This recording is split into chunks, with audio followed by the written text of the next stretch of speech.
জনাব সুখে আছে কি আমার এই নিরাজপুরের লক্ষ কোটি প্রজা সাধারণ? জনাব, আমি আপনার সমস্ত রাজ্যময় ঘুরে বেড়ে দেখেছি, যেখানে খাদ্যের প্রয়োজন সেখানে দেশি খাদ্য, যেখানে বস্ত্রের প্রয়োজন সেখানে দেশি বস্ত্র, যেখানে ওষুধের প্রয়োজন সেখানে দেশি ঔষধ। আপনার রাজ্যের সমস্ত প্রজা সাধারণ সুখে শান্তিতে দিনাতিপাত করছে, এমনকি আপনার জলবায়ু গাইছে। শুনে সত্যি আজ আমি আনন্দিত, কিন্তু জিরালা রাজকার্য পরিচালনা করতে করতে আজ আমি ভণ্ড ক্লান্ত পড়েছি। তাই তো ভাবছি আমি কিছুদিনের জন্য হরিণ শিকার করতে যাব। জনাব, আপনি হরিণ শিকারে যাবেন এত অত্যন্ত আনন্দের কথা জনাব, কিন্তু আপনি হরিণ শিকারে গেলে আপনার এই নিরাজপুর রাজ্যটা আপনার অবর্তমানে কে পরিচালনা করবে জনাব? কেন জিরালা, আমারই অবর্তমানে আপনি পারবেন এই নিরাজপুর রাজ্যটাকে আপনি সুন্দরভাবে পরিচালনা করতে? জনাব, আপনি শুধু আমাকে আশীর্বাদ করবেন, আপনার আশীর্বাদ মাথায় নিয়ে আমি যেন পারি আপনার এই নিরাজপুরের প্রজাদের সুখে সুখে হতে, আমি যেন পারি প্রজাদের দুঃখে দুঃখে হতে, আমি যেন পারি আপনার এই নিরাজপুর রাজ্যটাকে সুন্দরভাবে পরিচালনা করে আপনার মান মর্যাদা রাখতে। জনাব, শুনে সত্যি আজ আমি আনন্দিত, কিন্তু জিরালা আপনি আর বিলম্ব না করে এই মুহূর্তে আপনি আমার শিকারের আয়োজন করুন। জনাব, আপনি শিকারে যাবেন এত অত্যন্ত আনন্দের কথা জনাব, কিন্তু আমি কি একটি বার জানতে পারি আপনি কিভাবে শিকারে যাবেন? আপনি কি অশ্বারোহণে যাবেন নাকি বজ্রায় যাবেন জনাব? বলুন জনাব। আমি মনস্থ করেছি আমি অশ্বারোহণে হরিণ শিকার করতে যাব। আপনি তার আয়োজন করুন। চলুন, আজকের মতো দরবার আমি এখানেই সমাপ্তি ঘোষণা করব। চলুন জনাব।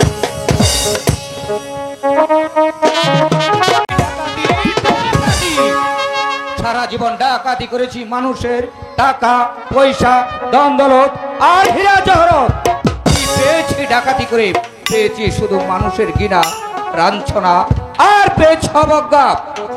তাই আজ থেকে আমি মনস্থ করেছি জীবনে আর কোনোদিন ডাকাতি করবো না। প্রয়োজন হলে আমি এই আস্থানা থেকে পালিয়ে যাব।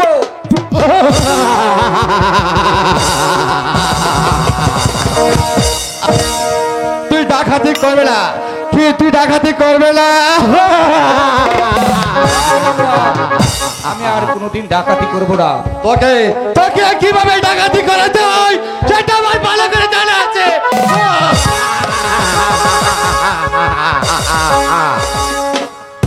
ভাই, আমি তোর কাছে মিনতি করছি, আমি জীবনে আর কোনোদিন ডাকাতি করবো না। ডাকাতি করে আমি কি পেয়েছি ভাই? আমি আর জীবনে কোনোদিন ডাকাতি করবো না। তুই আমার পথ থেকে সরে দাঁড়া ভাই।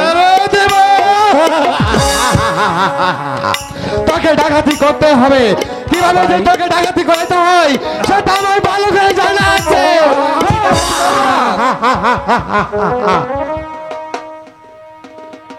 বল বল বল বল বল বল, তুই ডাকাতি করবে কিনা? বল বল বল বল বল। আমি আর ডাকাতি করবো না ভাই। কেন করবো? ডাকাতি করে আমরা কি পেয়েছি? মানুষের কত ক্ষতি করেছি, কত নির্যাতন করেছি, আর কত ডাকাতি করে আমরা কি পেয়েছি? সবকিছুই তো আমি সরকারের কাছে দিয়ে ফেলেছি। আমরা কি পেয়েছি? আমি আর ডাকাতি করবো না ভাই। আমাকে যেতে দে। যেতে দেবার ঠিকই, আগে তুই শিকার হয় তুই ডাকাতি করবে কি না? না ভাই, এ সর্দার যদি এসে পড়ে তাহলে আমার বিপদ হতে পারে ভাই, আমাকে যেতে দে। লালু সর্দার বলো, সর্দার ঝগড়া করছিস? ভাই ভাই ঝগড়া করছি, লালু নাকি বলছে সে আর ডাকাতি করবে না। সে ডাকাতি করবে না? রে লালু, কেন ডাকাতি করবে না? সর্দার, আমি আর ডাকাতি করবো না সর্দার। আমি আপনার পায়ে ধরে বলছি সর্দার, আপনি আমাকে ক্ষমা করে দিন, আমি আর জীবনে কোনোদিন ডাকাতি করব না সর্দার। তুমি তোকে মাফ করে দাও বেঈমান। চেংড়ি, আগে হুজুর, তোরা নিয়ে এসেছিস, এই হুজুর আমি এখনই আইতাছি। যা।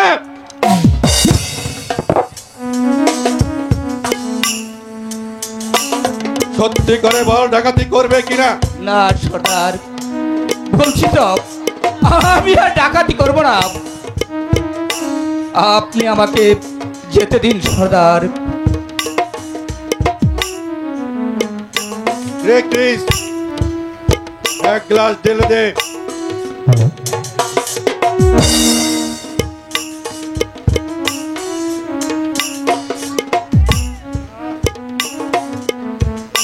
তোকে আমি শেষবারের মতো জিজ্ঞাসা করছি, বল তুই ডাকাতি করবে কিনা? না সর্দার, বলছি তো আমি আর ডাকাতি করব না।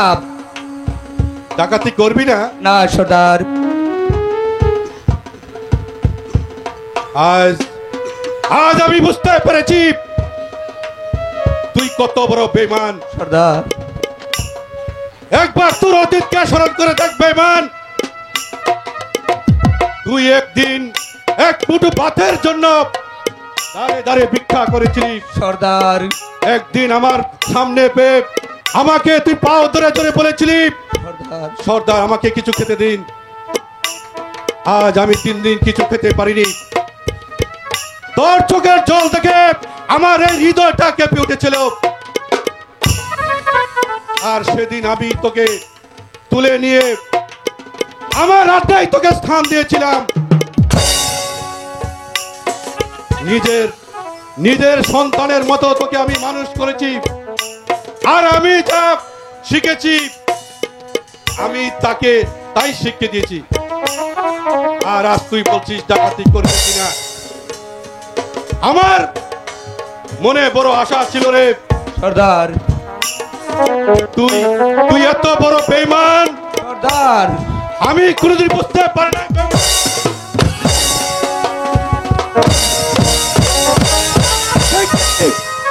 সর্দার, আরে আমি বলছিলাম কি 9 মণ তেল আর 6 মণ ঘি যদি মাখেন তাহলে কুকুরের লেজ কোনোদিন সোজা হবে না।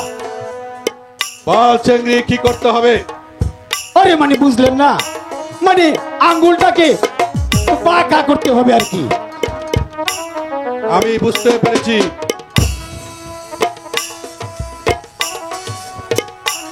সর্দার, দেখ লালু, আমার হাতে ডাকি এটা পিস্তল সর্দার। আমি 1 হতে 3 পর্যন্ত গণনা করব। সর্দার, এর ভিতর যদি তুই রাজি না হস আমি তাকে পরপারে পাঠিয়ে দেব। 1 2 আমি আপনার কথায় রাজি সর্দার, আপনি যা বলবেন আমি তাই করব সর্দার। আপনি আমাকে ক্ষমা করুন সর্দার। ওরে লালু, এটাই চেয়েছিলাম। আমি তোর প্রতি খুব আনন্দিত হয়েছি। তুই যে আমার কত আপন। সর্দার, সর্দার, আমি একটি কথা জিজ্ঞাসা করব। বল লালু। সর্দার, আপনি ডাকাতি করে কি লাভ সর্দার? এই গরিব দুঃখী ভাই বোনদের মাঝে মিলে দেন, আপনার কি লাভ সর্দার? সর্দার, আমারও জানতে ইচ্ছে করতে সর্দার। আমরা সারা জীবন ডাকাতি করে মানুষের টাকা পয়সা ধন দৌলত লুট করে এনে এই গরিব মানুষদের মাঝে বিলিয়ে দেন, তাতে আমাদের কি লাভ হয় সর্দার, এটা আমাদের জানতে ইচ্ছে করে সর্দার। এতে আপনি কি শান্তি পান সর্দার? লালু বলো, আমার অতীতকে তোরা জায়গায় দিসনি সর্দার তবে তবে শুন, আমার সেই অতীত। আমার বাড়ি ছিল ওই বিরাজপুরে, বিরাজপুরে আমার সংসার ছিল খুব অভাব। আমি আমি আমি ছিলাম শুধু বেকার। ঘরে ছিল বড় দুটো মা বাপ আর ছোট্ট একটি ভাই। 3 দিন না খেতে পেরে আমার ছোট ভাইটি বলল, ভাই আমাকে কিছু খেতে দাও। তখন মা বাবাও বলল, আমাকে কিছু খেতে দাও বাবা। তখন আমি সাহায্য করতে না পেরে ওই তুলিদের কাছে ধারে ধারে আমি গিয়েছিলাম। কত কাকুতি মিনতি করেছি, কেউ আমাকে সাহায্য করে নাই। বলো সর্দার সর্দার তাই তাই সবার কাছ থেকে আমি খালি হাতে ফিরে এসেছি। ঘরে ফিরে এসে দেখি আমার আমার সেই ছোট ভাইটি না খেয়ে অনাহারে চলে গেছে। তাই না রে কালু ভুলু, আমার ঘরে ছিল মা বাপ, তারাও না খেতে পেরে অনাহারে অত্যাহারে এই দুনিয়া থেকে চলে গেছে। সর্দার আর বলবেন না। তখন থেকে আমি প্রতিজ্ঞা করেছি, এই সমাজের মানুষকে, ধনী গরিব যারা আছে, কাউকে আমি শান্তিতে থেকে দেব না। তখন থেকে আমার নাম হয়েছে দস্যু বিতি। আজ কেউ বলে দস্যু, কেউ বলে ডাকাত, কেউ বলে সর্দার, বল। আপনার দুঃখের কাহিনী তো সব শুনলাম, হ্যাঁ। কিন্তু এখন তো দুঃখের কাহিনী শেষ। কি বলতে যেহেতু চাও? মানে আমি বলতে চাই কি, যেহেতু এই কালুয়া ডাকাতি করতে আবার রাজি হয়েছে, তাই সেই উপলক্ষে মানে সুরা আর বাইজি নিয়ে আনন্দ হলে একটু ভালো হতো না সর্দার? তাই কর চেংড়ি, তাই কর। বাইজি নিয়ে আমরা আরিশকা বনের বিবি আমি, সামনে দুই রাজা, আর খেলা হবে তিন তাসেরি, হবে রে মজা। আরিশকা বনের বিবি আমি,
তাদের গানে আমি খুব খুশি হয়েছি চেঙ্গি। তাদেরকে উপযুক্ত বকশিশ দিয়ে দাও। এ তুমি আমার লগে আমার রুম আইও, তোমার বকশিশ দিই। ঠিক আছে চলো। সর্দার সর্দার সর্দার সর্দার চেঙ্গি, কি হয়েছে? সর্দার, আমি এই মাত্র খবর পেলাম বাদশাহ আকবর এই বনের মাঝে শিকার করতে। যে একাপর বাচ্চার জন্য আমি গ্রাম ছেড়ে গড় ছেড়ে এই জঙ্গলে বসবাস করছি। সে কাপড় বাচ্চা আছে আমার এই জঙ্গলে শিকার করতে। কে কে? হুজুর লালু সর্দার সর্দার আর বিড়ম্বনা, তোরা দুজন জঙ্গলের চতুর্দিকে লুকিয়ে থাক। ঠিক আছে সর্দার। এই মাত্র কাপড় বাসায় জঙ্গলে প্রবেশ করবে তখনই তোরা চতুর্দিকে আক্রমণ করবে। ঠিক আছে সর্দার। কিন্তু একটা কথা মনে রাখিস, বলুন সর্দার। তাকে তোরা হত্যা করবি না। তাহলে কি করব সর্দার? সোনা, দানা, জোড়া, হিরে যা কিছু তার কাছে পাবি সব লুট করে নিয়ে যাবি। ঠিক আছে সর্দার। তোরা যা, তাড়াতাড়ি তোরা লুকিয়ে পড়। মামু মামু এনেব, মামু এনেব, মামু এনেব, ভাই এনেব, এনেব। আমি আছি যে।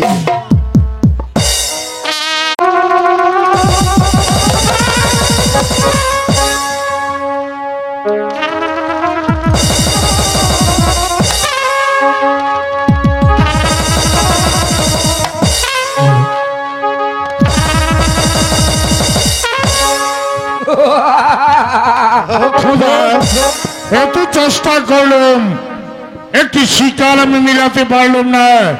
তবে কি আমার ভাগ্যে শিকার নেই? কে? কে? কে তোমরা? কে? কে তোমরা? কি চাও আমার কাছে? আমি দেহাত কি চাও তোমরা আমার কাছে? কি সাই বুঝতে পারলেন না? যা মানে কিছু আছে তাই আমাদেরকে দিয়ে দাও। ওগো, কে কোথায় আছো? এই বাজে এটাতে হাত থেকে আমাকে রক্ষা করো।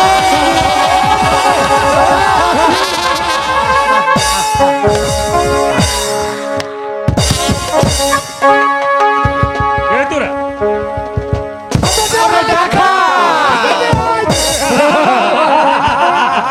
আরে দেখো, যদি জানের মা থেকে এখান থেকে দূর কা দূর তারকে চলে যা, নইলে আমার লাঠি দিয়ে তোর মাথা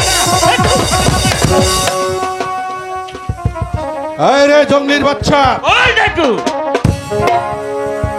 এখান থেকে চলে যা, নইলে তোকে আমি শেষ করে ফেলবো। আমি দেখে নেব তোর কত হিম্মত আছে, দে আমার সাথে লড়াই দে। আল্লাহ বললাম সর্দার তাকে শেষ করে দে, জঙ্গির বেটাকে।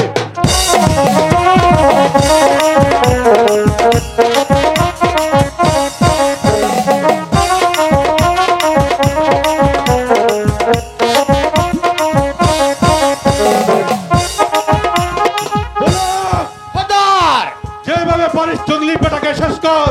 তাই হবে সর্দার।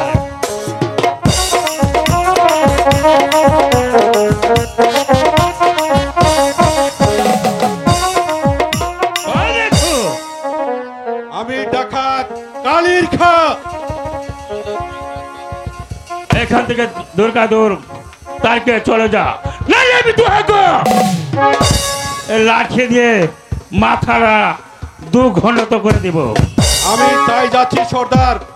আমি যা দেখেছি তোমার বাহুতে যে শক্তি, এই শক্তি দুনিয়ার কেউ পেরে উঠবে না। তাই তোমাকে আমি চ্যালেঞ্জ জানাচ্ছি। আমি চলে যাচ্ছি, কিন্তু যাওয়ার সময় একটি কথা বলে যাচ্ছি, যদি কোনো সময় আমি বিপদে পড়ি তখন তোমাকে ডাকলে তুমি আমাকে সাহায্য করো।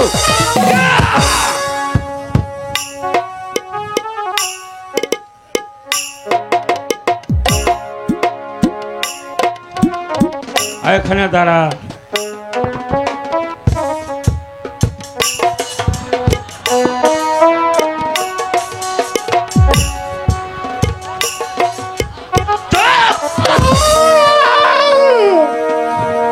বল, আরো ডাকাতি করবে? ও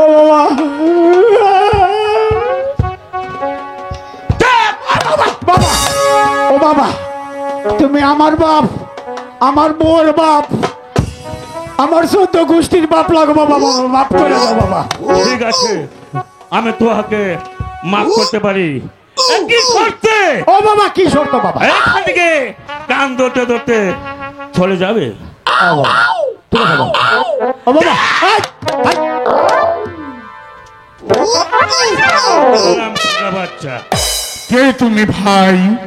আজ এই বনমাঝে ডাকাতের হাত থেকে তুমি আমাকে রক্ষা করলে। আমি লেখেন বনরে রাজা আছি, বলতে গুণ আছিস। জঙ্গলিরাজ, তুমি আমার পরিচয় জানতে চাও তাই না? হ্যাঁ, তাহলে শোনো জঙ্গলিরাজ, আমি হয়েছি নিরাশপুরের এক নম্বর বাদশা। তুই একটা বল বাচ্চা, তাহলে কি এই রাজা তার প্রণাম গ্রহণ করে নে। জঙ্গলিরাজ, বল রাজা। এই বনমাঝে ডাকাতের হাত থেকে তুমি আমাকে উদ্ধার করে যে উপকার আজ তুমি আমাকে করেছ, এই বনমাঝে আজ আমি রিক্ত, আজ আমি নিঃস্ব, তাই তো তোমাকে দেবার মতো আমার কাছে কিছু নেই। তবু যে আমার এই গায়ের জোরের জামা আমি তোমাকে পুরস্কার স্বরূপ দান করতে চাই। এই রাজা, আমি জানতে চাই তুহাকে উপকার করেছে বলে তুই জরির জামা আমাকে দান করবি? বল রাজা, এই জরির জামাটা কি কাজে লাগবে রাজা? জঙ্গলিরাজ, রাজা, এই চোরের জামা তোমার কাছে রেখে দাও, একদিন নিশ্চয়ই কাজে আসবে। ঠিক আছে রাজা, আমি তোহার জরির জামা গ্রহণ করলাম। তাই নয় জঙ্গলিরাজ, ওই যে দেখো ওখানে বাঁধা আছে আমার উড়িয়াবাজ ঘোড়া। আজ থেকে এই উড়িয়াবাজ ঘোড়া আমি তোমাকে দান করলো। তুই আমাকে জরির জামা দান করলে, আর বৃত্তের রেশে বাঁধা আছে সে একটি ঘোড়া, সেই ঘোড়াটাও তুই আমাকে দান করলি। বল রাজা, সেই ঘোড়াটা কি কাজে লাগবে?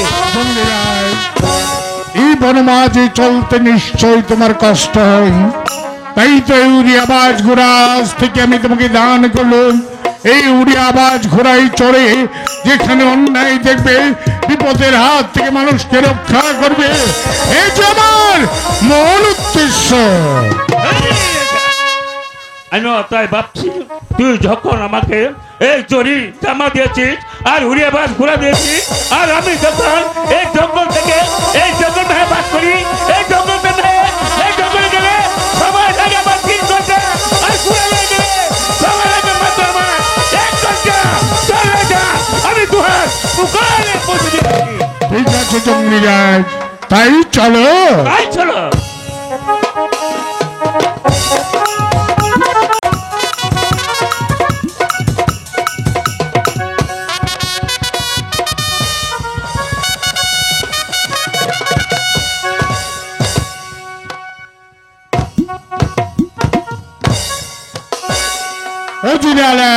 বলুন জনাব। আমি শিকার থেকে ফিরে এসে জানতে পেরেছি এই বিশাল নিরাজপুর রাজ্যটাকে আপনি সুন্দরভাবে পরিচালনা করেছেন, তার জন্য সত্যি আজ আমি আনন্দিত। আপনার মর্জি জনাব, আমি যতটুকু পেরেছি তাই করেছি। বলুন জনাব। শিকার থেকে ফিরে এসে আমি আরো জানতে পেরেছি আমার এই নিরাজপুর রাজ্য ছেড়ে আমার এই প্রজা সাধারণ এক এক করে চলে যাচ্ছে, তার কারণ কি? এর কারণ আমি কিছুই বলতে পারবো না জনাব। মান অভিমান ভুলে গিয়ে শুধু একটিবার খুলে বলুন তার কারণ। বলতে যে আমার সাহস হচ্ছে না জনাব। আমি আপনাকে অবদান করলাম। জনাব, আপনার ছেলে মেয়ে নাই, মহান খোদা তাআলা আপনাকে আট করে করে রেখেছেন, তাই তো প্রজা সাধারণ বলছে। শুধু প্রজা সাধারণ কেন, আমিও তো বলছি, আপনার মুখ দর্শনে লক্ষ লক্ষ প্রজাদের মুখন্ন জুটে না, তাই তো আমরা সংকল্প করেছি আপনার রাজ্য ছেড়ে অন্য রাজ্যে চলে যাব। আমার অন্যে প্রতিপালিত হয়ে আমার এই রাজ দরবারে দাঁড়িয়ে এই কথা বলার সাহস আপনি কোথায় পেয়েছেন? যান যান, এই মুহূর্তে বেরিয়ে যান। বেশ, তাই যাচ্ছি জনাব, কিন্তু যাবার বেলায় আপনাকে বলে যাচ্ছি আজ আপনি এই রাম দরবার থেকে আমাকে যেভাবে অপমান করে তাড়িয়ে দিয়েছেন, এমন একদিন আসবে যেদিন আপনার পাশে কেউ থাকবে না। সেদিন এই উজিরালার কথা মনে করে দু চোখের জলে বুক ভাসালেও এই উজিরালা আর মুখ তুলে তাকাবে না। জানি জানি খোদা, অন্যায় ভাবে উজির সাহেবকে আমি আজ দরবার থেকে দূর দূর করে তাড়িয়ে দিয়েছি, কিন্তু কি করব? মেহেরবান খোদা তাআলা আমাকে টাকা পয়সা ধন দৌলত কোনো কিছুর অভাব রাখিনি, মাত্র একটি আমাকে সন্তান দেয়নি বলে এই পৃথিবীর মুখে আমি আটকর্মে পরিচিত। তাই তো আমার মুখ শুনে লাখো লাখো মানুষের মুখে অন্ন জুটে না, তাহলে কি হবে? এই পৃথিবীর মুখে বেঁচে থেকে আমি বাঁচতে চাই না, আর কোনো চিন্তা করবো না। এই জীবন আমি চিরতরে শেষ করে দেব। চিন্তা করো না রাজ,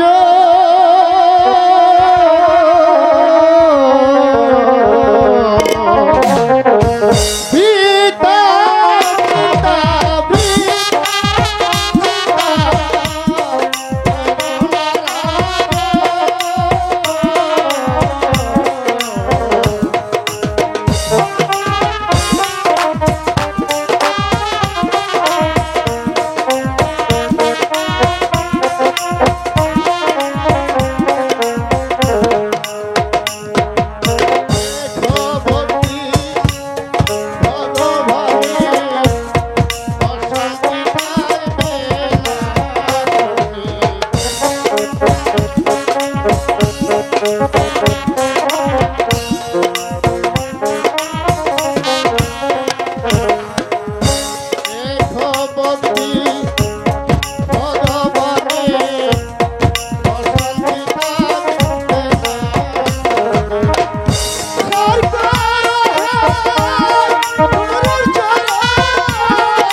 ওই মহাপুরুষ ঠিক বলেছে।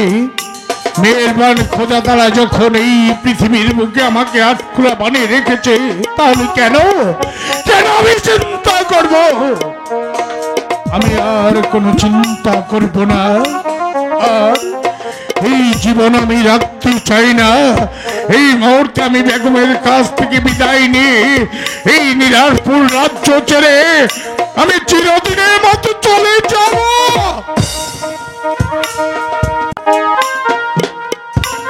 না, এই মুহূর্তে যদি আমি বেগমের কাছে যাই তাহলে হয়তো সে আমাকে যেতে দেবে না। তাই তো আমি এই রাজতর পাড় থেকে এই নিরাজপুর রাজ্য ছেড়ে চিরদিনের মতো চলে যাব। এই নিরাজপুরের প্রজা সাধারণ, তোমাদের একাপর বাচ্চা তোমাদের ছেড়ে এই নিরাজপুর রাজ্য ছেড়ে চিরদিনের মতো চলে যাচ্ছে। এই যাবার বেলায় এই একাপর বাচ্চার তোমাদের কাছে শুধু একটাই অনুরোধ, যদি আমার মনের অজান্তে কারো কাছে কোনো ভুল করে থাকি, যদি আমার ব্যবহারে কারো মনে আমি এতটুকু আঘাত দিয়ে থাকি, মনে বিদায় লাগছে, তোমরা আমাকে ক্ষমা করে দিও, ক্ষমা করে দিও, ক্ষমা করে দিও।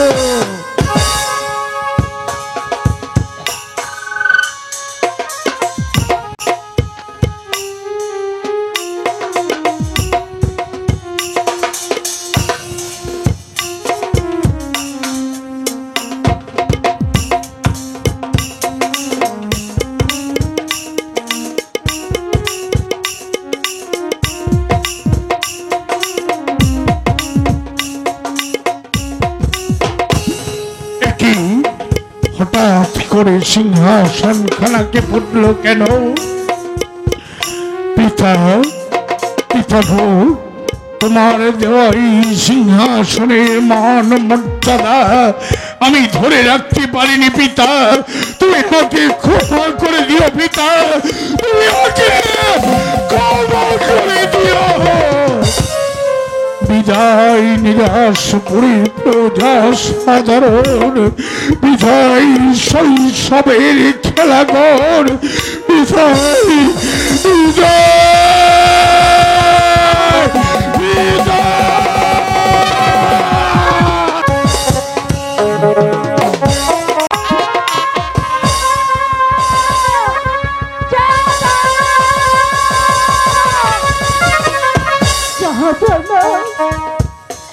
চারিদিকে ছোট অন্ধকারে আছে,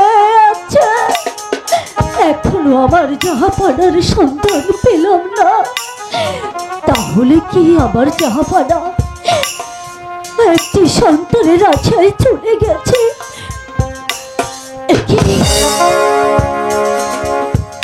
জাহাপানা,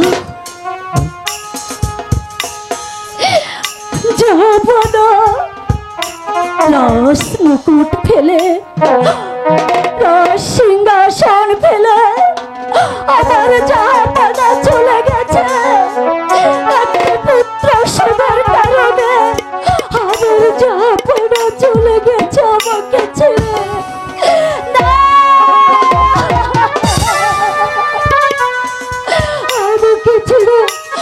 আমাকে ছেড়ে জাহাপানা যেতে পারে না।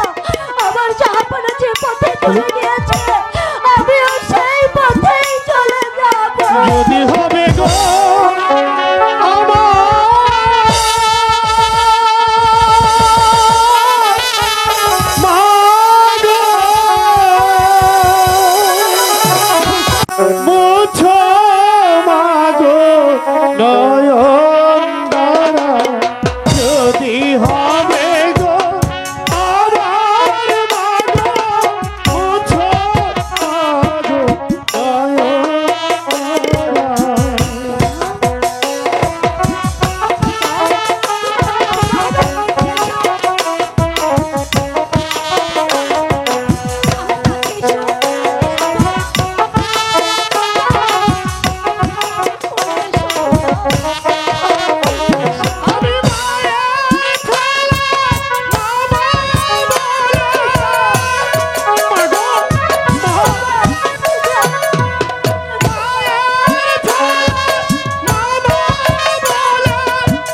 ধৈর্য ধরো মা, আমি আসবো।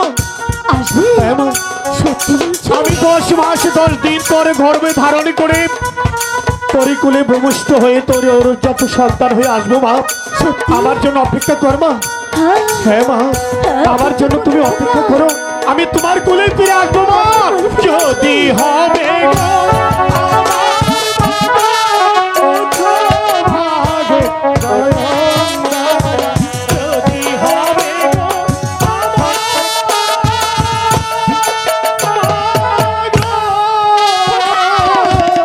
খোকা বলে গেল, এসব কি আমি স্বপ্ন দেখছি না বাস্তবে দেখছি?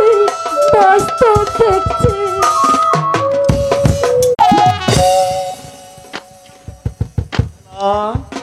স্বামী, ওই যে দেখো রাহেলা, স্বর্ণ সিংহাসন পরে রয়েছে, চারদিক নীরব নিস্তব্ধ।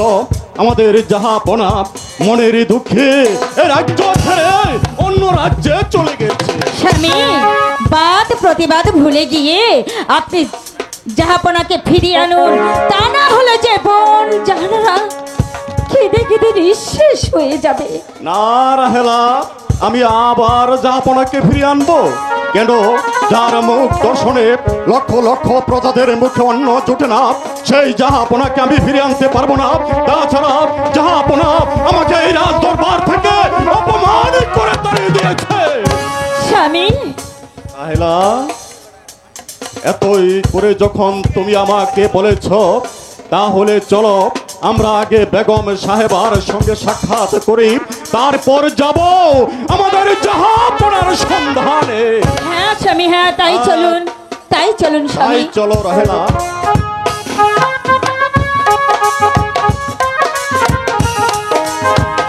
ওরে বাতিজা, চাচা বাতিজা রে, আয়স না দেহি এদিকে। সমস্ত রাতি নৌকা পাইলাম রে বাতিজা, কিন্তু একটা মাঝি মাল্লা পাইলাম না। তাই একটা পেশেন্টার আইলো নাই। কোন চাচা?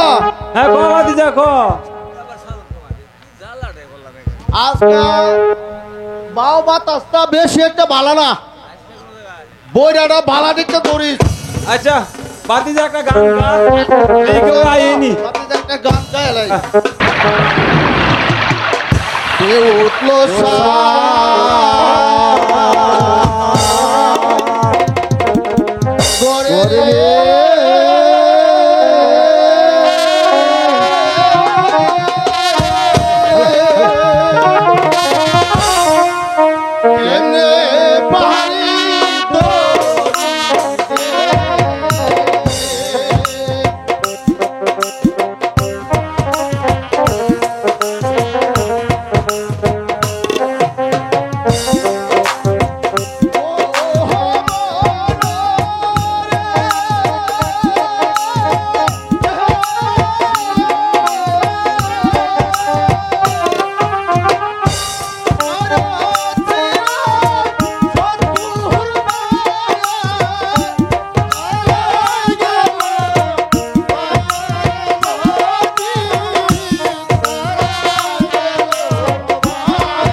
লাগছে লয় একটু জিরা লই লজিরে লই তুই লোকিটা ডাবা ভালো করে ডাবা তোর শরীরে শক্তি ভক্তি ও আছে না ভাই ডাবা না ভাই আরে কই ডাবাইছি রে চাচা ডাবা বাতি জানো ডাবা ও লজিরে লই হ্যাঁ চাচা তোমার কাল লাগছে ল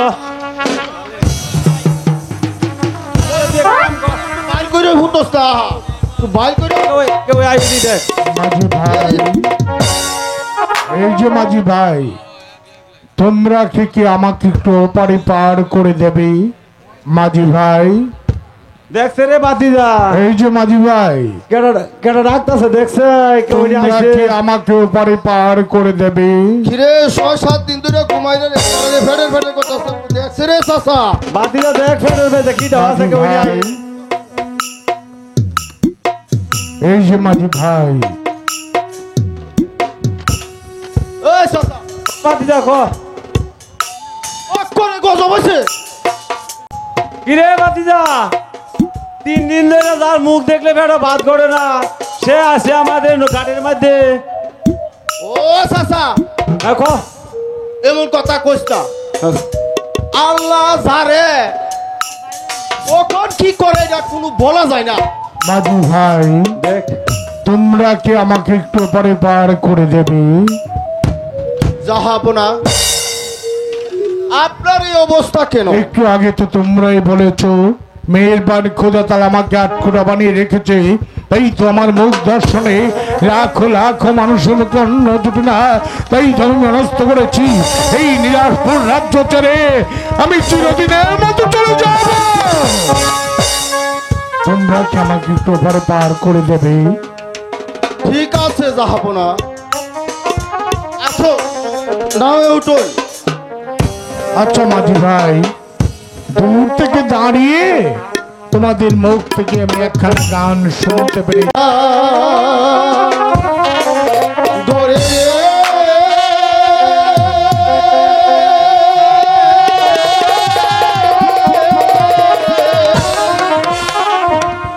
কেমনে পাই তোরি দেহে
রাতের পর রাত মাসের পর মাস বছরের পর বছর এমনি ভাবে কেটে গেল 12টি বছর। অগো প্রভু, তবু তোমার সন্ধান পেলাম না। ওই তো নির্জন কানন, ওখানে বসে আমি আমার প্রভুর নাম যাপন করব। ওম ভোলানাথ, ওম ভোলানাথ, ওম ভোলানাথ। ওই তো নির্জন কানন, যেখানে কোনো জনমানবের সারা শব্দ নেই, যেখানে একাব্বর বাচ্চারা আপন বলতে কেউ নেই, যেখানে একাব্বর বাচ্চার জন্যে এক ফোঁটা চোখের জল কেউ ফেলবে না, তাই তো এসেছি আজ আমি এই নির্জন কাননে। কিন্তু কেন কেন আজ আমি এলাম এই নির্জন কাননে? মেহেরবান খোদা তাআলা আমাকে টাকা পয়সা ধন দৌলত কোনো কিছুর অভাব রাখিনি, মাত্র একটি সন্তান আমাকে দেয়নি বলে এই পৃথিবীর বুকে আমি আজকর্ণমে পরিচিত। তাই তো আমার মুখ দর্শনে লাখ লাখ মানুষের মুখে অন্ন ছুটে না। তাই তো এসেছি নির্জন কাননে আমি আমার প্রাণ বিসর্জন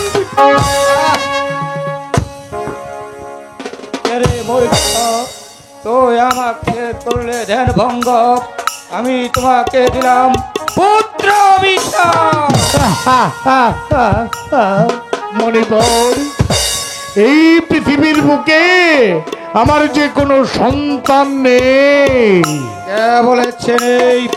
আছে, আছে, তোমার পুত্র সন্তান আছে। এই কেমন করে মণিবর একটি বার খুলে বলুন। তোর ছেলে হবে। আমার ছেলে হবে। হ্যাঁ হ্যাঁ, মণি বাক্য রঙ্গন হতে পারে না। কিন্তু আবার কিন্তু কেন মণিবর, আবার কিন্তু কেন? ওই কিন্তুর মধ্যে এমন কি গুপ্ত রহস্য লুকিয়ে আছে, একটি বার খুলে বলুন। 12 দিনের শিশুর সমেত তার পরমায়ু হবে মাত্র 12 দিন।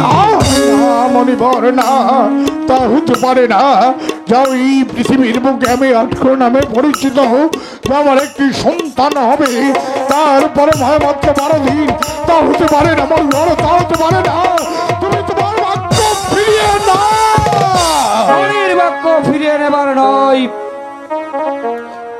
আচ্ছা মণিবর, আমার সন্তানকে এই পৃথিবীর বুকে বাঁচিয়ে রাখার অন্য কি কোনো পন্থা আছে? আছে, আছে। তাহলে আর বিলম্ব কেন মণিবর, একটি বার খুলে বলুন, এই পৃথিবীর বুকে আমি এমন কি কাজ করলে আমার সন্তান এই পৃথিবীতে বেঁচে থাকবে?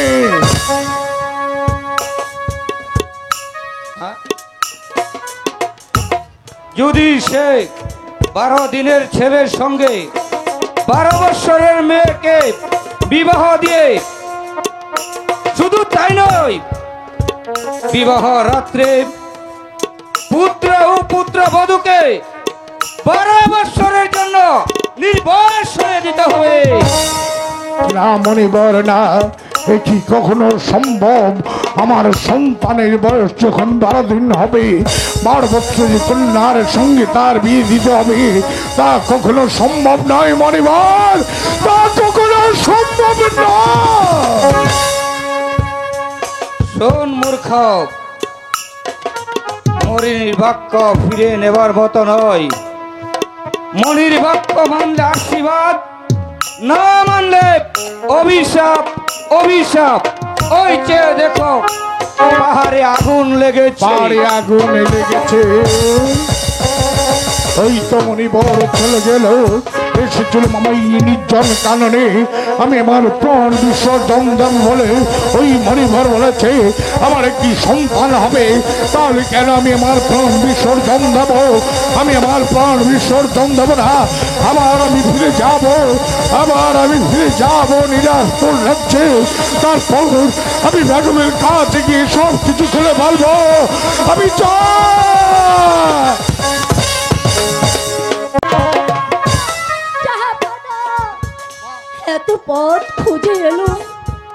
আমার জাহাপনার সন্ধান পেলাম না, তাহলে আমার আর বেঁচে থেকে কি লাভ?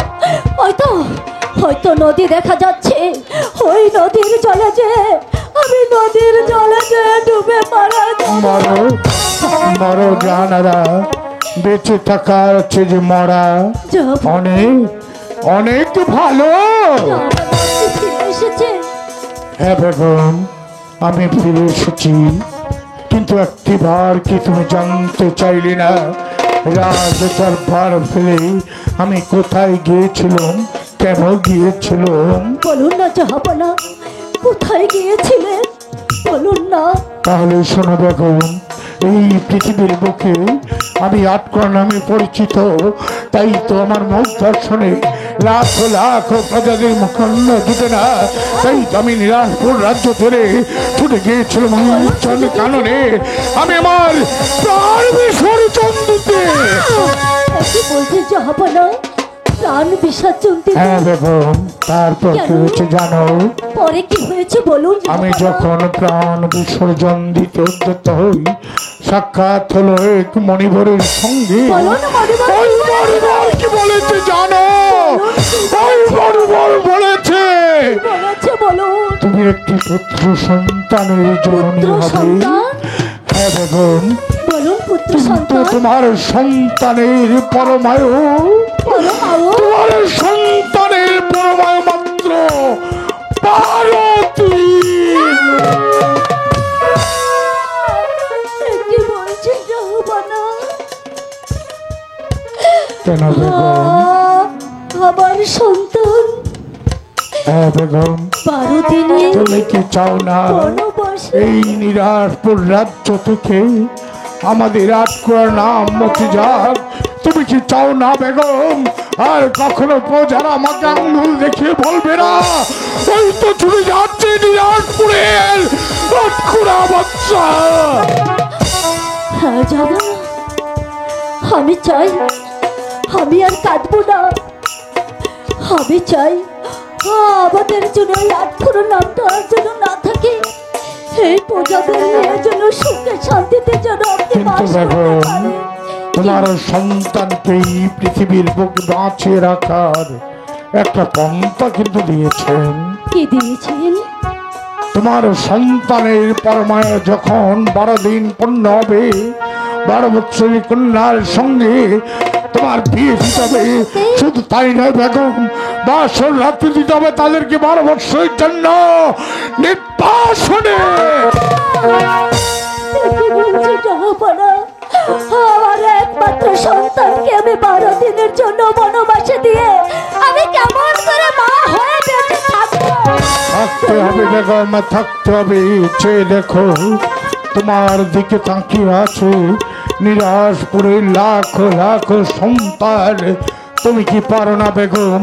তুমি তোমার এক সন্তানকে নির্বাসনে পাঠিয়ে এই নিরাজপুরের লাখ লাখ সন্তানদের মুখে তুমি হাসি ফোটাতে, কারণ তুমি যে রাজ্যের বেগম, তুমি যে তাদের মা।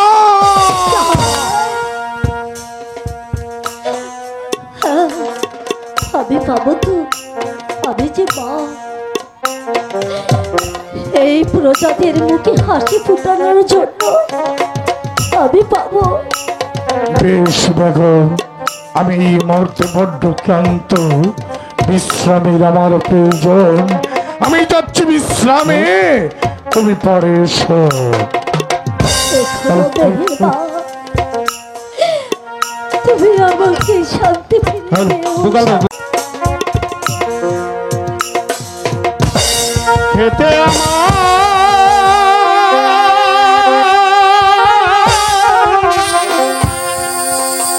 দিলে না গো কেউ বুঝে না খুদার জ্বালা, কেউ বুঝে না খুদার জ্বালা।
আমার সঙ্গে মহলে চলো, আমি তোমাকে পেট ভরে খেতে দেবো।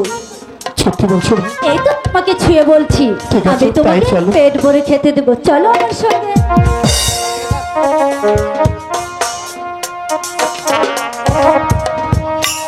হ্যালো, আসলে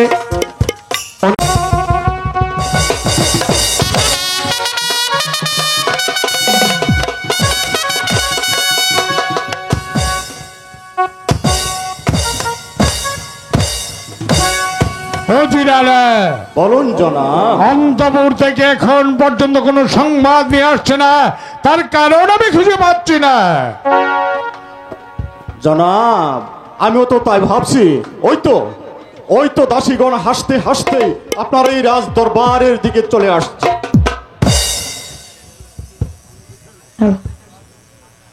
সনদাসীগণ, একটিবার খুলে বলো অন্তপুরের কি সংবাদ। শোনেন শোনেন শোনেন বাদশা গো, ও বাদশা বলি যে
তুমি এক্ষণে যাও। ঠিক আছে।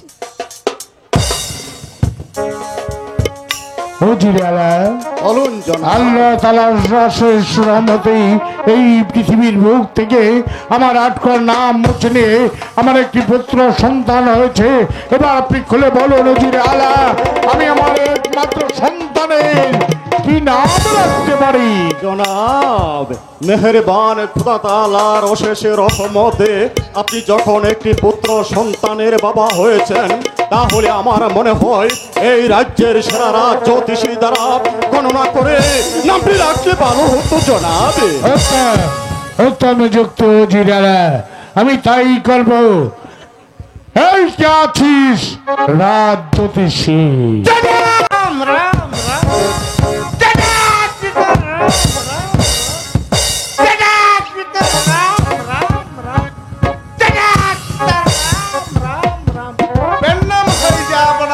হঠাৎ রাজ জ্যোতিষীকে কেন? রাজ জ্যোতিষী, আপনি নিশ্চয়ই শুনতে পেরেছেন আল্লাহ তাআলার অশেষ রহমতে আমার একটি পুত্র সন্তান হয়েছে। এবার আপনি ভালো করে গণনা করে দেখুন আমি আমার একমাত্র সন্তানের কি নাম রাখতে পারি।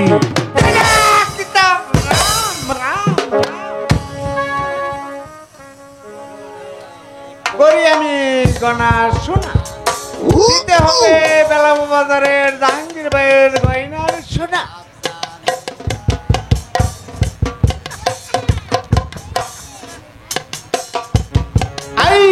লড়িয়া সিংহের পৃষ্ঠে চড়িয়া যদি না কর সত্য কথা খাবি কার্তিক গণেশের মাথা। মাছ খাই না, মাংস খাই না, জন্মে দিলাম মন, কাস্তের মালা গলায় দিয়ে চলেছি শ্রী বৃন্দাবন। রাম রাম রাম। আপনি কি খুঁজে পেয়েছেন? পেয়েছি যাপনা। তাহলে খুলে বলুন, আমি আমার একমাত্র সন্তানের কি নাম রাখতে পারি? রামের বামে নহে কর্ষিতা, হিমের মধ্যে নিমের শেষ, রহিম বাদশা নাম রাখিলাম তার, আপনার যেতে চতুর্গুণ রাজ্য করিবেন বিস্তার। রাম রাম। উত্তম নাম হয়েছে রাজ্যতীষী। এবার আপনি বিশ্রাম কক্ষে যান।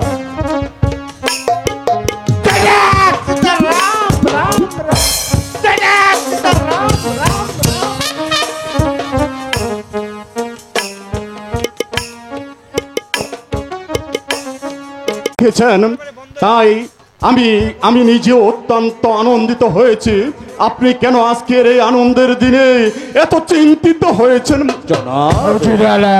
বলুন জনাব। আপনার কি মনে পড়ে একদিন এই রাজ দরবার থেকে আপনাকে আমি অপমান করে দূর করে তাড়িয়ে দিয়েছিল? সেদিনের কথা আমি ভুলে গেছি জনাব। আপনি হয়তো বলে গেছেন, কিন্তু আমি ভুলে যাইনি। সেদিন আপনাকে রাজ দরবার থেকে তাড়িয়ে দিয়ে আমি ছুটে গিয়েছিলাম নির্জন কাননে। আমি আমার প্রাণ বিসর্জন দিতে। তারপর কি হয়েছে জনাব? তারপর সাক্ষাৎ হলো এক মণিবরের সঙ্গে। ওই মণিবর বলেছে আমার একটি পুত্র সন্তান হবে। সে হয়েছে, কিন্তু আমার সন্তানের পরমায় মাত্র 12 দিন। ইহার কি অন্য কোনো পন্থা নেই জনাব? আছে উজিরালা, আছে। আমার সন্তানের বয়স যখন 12 দিন পূর্ণ হবে, 12 বৎসরের কন্যার সঙ্গে তার বিয়ে দিতে হবে। শুধু তাই নয় উজিরালা, বাসর রাখতে তাদের দিতে হবে 12 বৎসরের জন্য এর জন্য ভাবনার কি আছে জনাব? আপনি আমাকে একটি বার আদেশ করুন, আমি আপনার আদেশ পেলে উল্কার বেগে ছুটে যাব রাজ্যের এই প্রান্ত থেকে অপর প্রান্ত পর্যন্ত, জীর্ণ কুটির থেকে রাজমহল পর্যন্ত তন্ন তন্ন করে খুঁজে দেখবো কার গৃহে আছে 12 বছরের কন্যা। তাই করুন উজির সাহেব, তাই করুন। এই মুহূর্তে আপনার আদেশ মাথায় নিয়ে ছুটে যাবেন নিরাজপুর রাজ্যের প্রান্ত থেকে অপর প্রান্ত পর্যন্ত, জীর্ণ কুটির থেকে রাজমহল পর্যন্ত। আগামী শুক্রবার তার কন্যার বয়স 12 বছর পূর্ণ হতে যাচ্ছে। তাকে রাজকীয় সম্মান দিয়ে আপনি তাকে রাজদরবারে নিয়ে আসবেন। আপনি যখন আমাকে আদেশ করেছেন, তাহলে আপনার আদেশ মাথায় নিয়ে এই মুহূর্তে আমি ছুটে যাচ্ছি আপনার রাজ্যের আনাচে কানাচে তন্ন তন্ন করে খুঁজে দেখবো আগামী শুক্রবার কার কন্যার 12 বছর পূর্ণ হতে চলেছে। তারপর কন্যা এবং কন্যার বাবাকে রাজকীয় মর্যাদা দিয়ে আপনার দরবারে হাজির করবো জনাব। উজির সাহেবের উপর ভরসা করলে আমাকে চলবে না।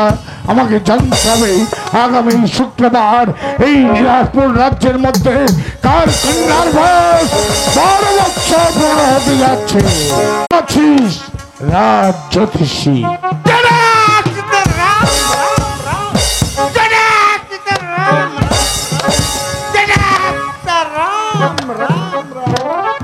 রাজ্যতীষী, এবার আপনি ভালো করে গণনা করে দেখুন, এই নিরাজপুর রাজ্যের মধ্যে আগামী শুক্রবার কাল কন্যার বয়স 12 বছর পূর্ণ হতে যাচ্ছে।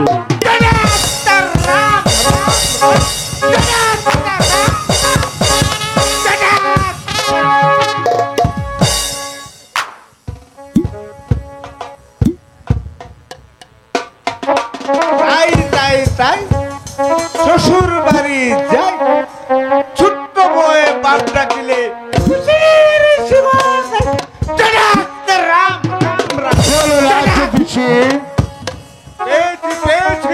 পেয়েছেন রাজ্যতীষী। তাহলে বার খুলে বলুন আগামী শুক্রবার এই রাজ্যের মধ্যে কার কন্যার বয়স 12 বছর। যাবো না, অন্য তো আপনার রাজ্যে আছে, যাবো না। আপনার কথার অর্থ আমি ঠিক বুঝতে পারছি না। যাবো না, আর বলতে যে আমার ভয় হচ্ছে। আমি আপনাকে অবদান করলাম, খুলে বলুন। যাবো না, আপনার উজির কন্যা মা রূপবানের বয়স আগামী শুক্রবার দিন 12 বছর পূর্ণ হতে যাচ্ছে। শুকর আলহামদুলিল্লাহ। রাজ জ্যোতিষী, এবার আপনি আসতে পারো। রাম রাম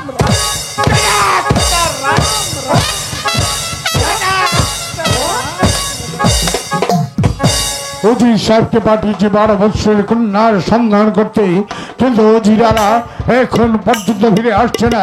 তবে কেউ অজিরালা 12 বৎসরের কন্যার সন্ধান করতে পারেননি। পেলাম না জনাব।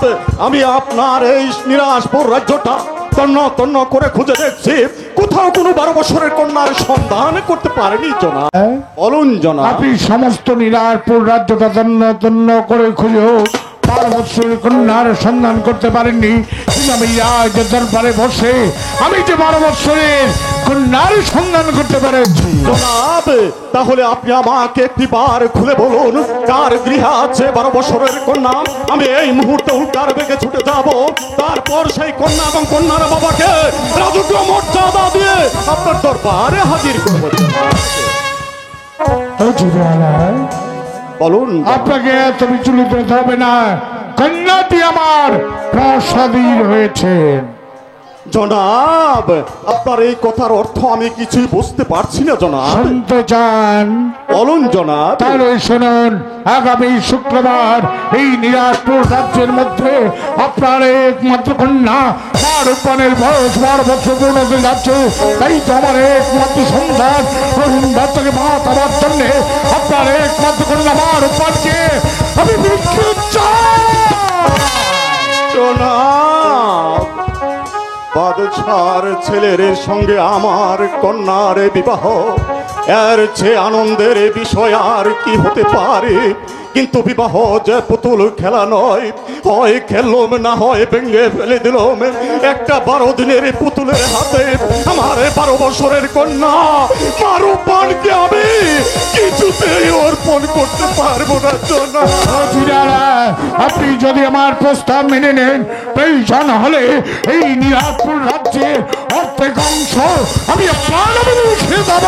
জনাব, ভৈরব একটা রাজ্য কেন, এমন শত সহস্র রাজ্য আমার নামে উইল করে দিলেও আমি পিতা হয়ে পারবো না একটা 12 দিনের পুতুলের হাতে আমার 12 বছরের কন্যাকে অর্পণ করতে। কেননা আমি যে তার জন্মদাতা পিতা। আমি তোর মাত্র জন্মদাতা পিতা। তাই তো আপনাকে জিজ্ঞাসা করছি, একটিবার আপনি ভেবে দেখুন, আপনি কার সম্মুখে দাঁড়িয়ে এ কথাগুলো বলছেন।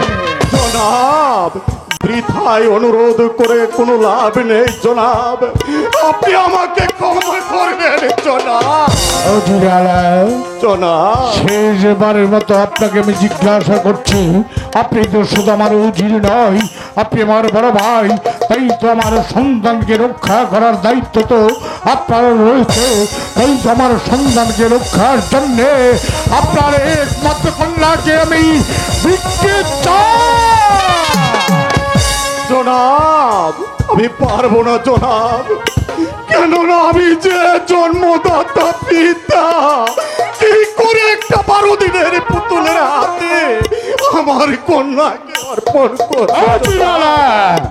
তাহলে কি একটিবার ভেবে দেখেছেন, আপনি যদি আমার আদেশ সমন্বয় করেন, তার পরিবর্তে আপনার কি শাস্তি হতে পারে?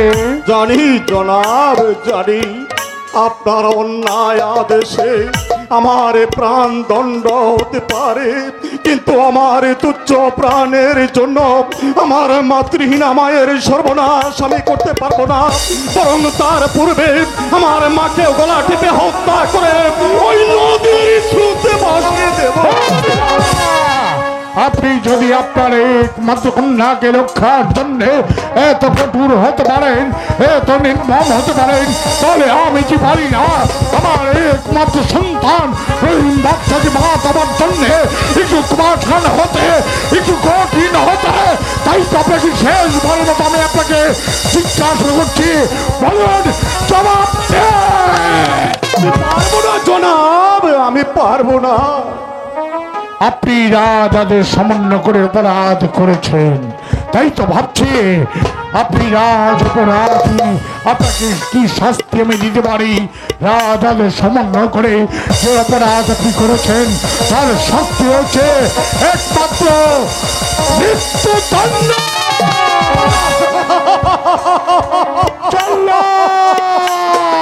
আমি শুয়েছিলাম বিশ্রাম কক্ষে, হঠাৎ ডাক পড়েছে লাশ দরবারে।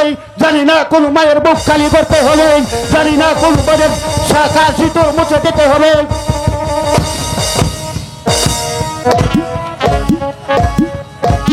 আদেশ করেন জাহাপনা। জল্লাদ বন্দি করো জি সাহেবকে, নিয়ে যাবে ওই মধ্যভূমিতে। আগামীকাল সূর্যোদয়ের আগে তাকে হত্যা করে তার তাজা রক্ত নেমে গুভার দিবে। নিয়ে যা বলছি মহারাজ।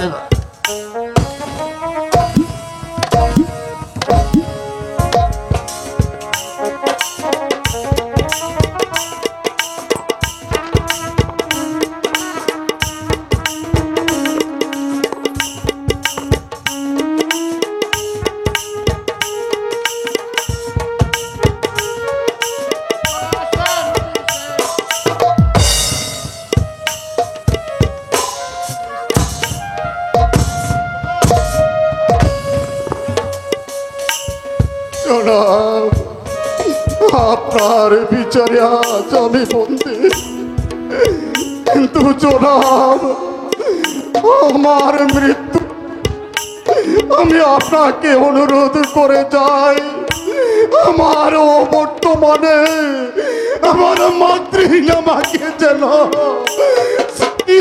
না হয়।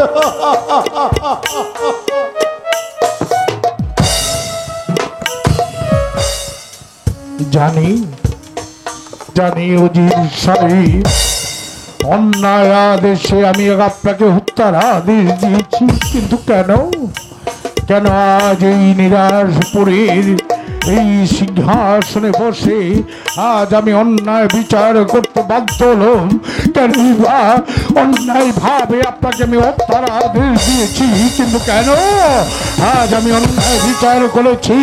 আমি আমার একমাত্র সন্তান রহিম বাচ্চাকে ভাত আবার জন্যে কোথা তার জন্যে যদি এই একটা বাচ্চাকে তোমার দরবারে সারা জীবন আমার হাতি হয়ে থাকতে হয়, আমি তাই থাকবো। তবে চিৎকার করে লাগবো, আমি অন্যায় বিচার করেছি, আমি আমার সন্তানকে বাঁচাতে, আমি আমার সন্তানকে বাঁচাতে